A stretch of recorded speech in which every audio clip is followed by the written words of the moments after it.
Dalam pengamatan Mimin di beberapa kolom komentar di media sosial, kaum pribumi negara Semenanjung memang terkesan sombong.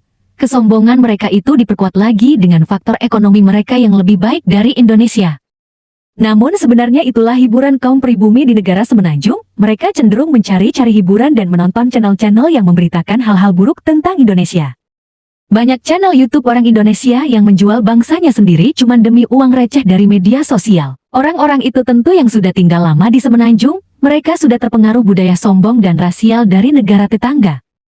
Tapi memang begitulah negara tetangga kita, budaya-budaya merendahkan itu sangat umum ditemukan di negara Semenanjung. Bahkan di bahasa Melayu pun sangat umum ditemukan bahasa-bahasa yang kasar. Sebenarnya kaum yang mereka sebut pribumi di negara Semenanjung itu, saat ini mereka sedang frustasi, negara tetangga kita ini tidak lama lagi akan runtuh. Coba saja lihat bagaimana profesor di negara Semenanjung. Mereka sudah tidak lagi memikirkan siapa mereka, gelar apa yang mereka pakai saat ini. Walaupun konsep mereka itu tidak masuk dalam logika mayoritas orang di dunia, mereka tidak peduli. Mereka saat ini sedang dalam masalah besar, karena konsep kebangsaan mereka tidak jelas. Seperti yang sudah Mimin sering sebut di narasi Mimin sebelumnya, bahwa jika diibaratkan rumah, mereka sudah salah konsep membangun rumah mereka sendiri. Mereka lebih dulu memasang dinding dan atap, sedangkan pondasinya memakai pondasi lama yang sudah rapuh. Dan pondasi rumah negara Semenanjung sudah tidak layak lagi dipakai, karena sudah rapuh. Karena frustasi mereka mencari hiburan dengan menonton channel YouTube orang Indonesia yang menjual bangsanya sendiri cuma demi uang receh di YouTube. Ya mungkin orang Indonesia itu sudah mendapat hak istimewa dan kewarganegaraan di Semenanjung.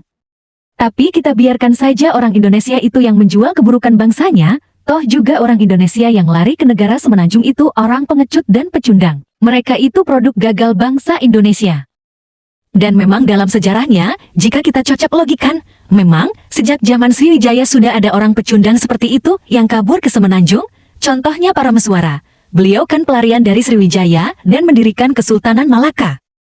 Jadi jangan kaget kalau ada YouTuber Indonesia yang sudah tinggal lama di Semenanjung tiba-tiba bikin konten. Pasti konten mereka memperlihatkan hal-hal buruk dari Indonesia dan dipertontonkan kepada bangsa lain agar jadi bahan lelucon bangsa lain. Dan ciri-ciri orang pecundang seperti itu memang sudah berkali-kali terjadi. Bangsa Indonesia yang pertama kali menjadi pecundang, yaitu tadi, keturunan Sriwijaya yang lari ke Semenanjung dan mendirikan Kesultanan Malaka. Kesimpulannya, bangsa yang merasa dirinya paling hebat, merasa dirinya paling tangguh dan besar di alam semesta, itu hanya bangsa pecundang. Bangsa besar dan bangsa hebat tidak akan menyebut dirinya sebagai bangsa yang hebat, tapi bangsa lainlah yang akan menilainya.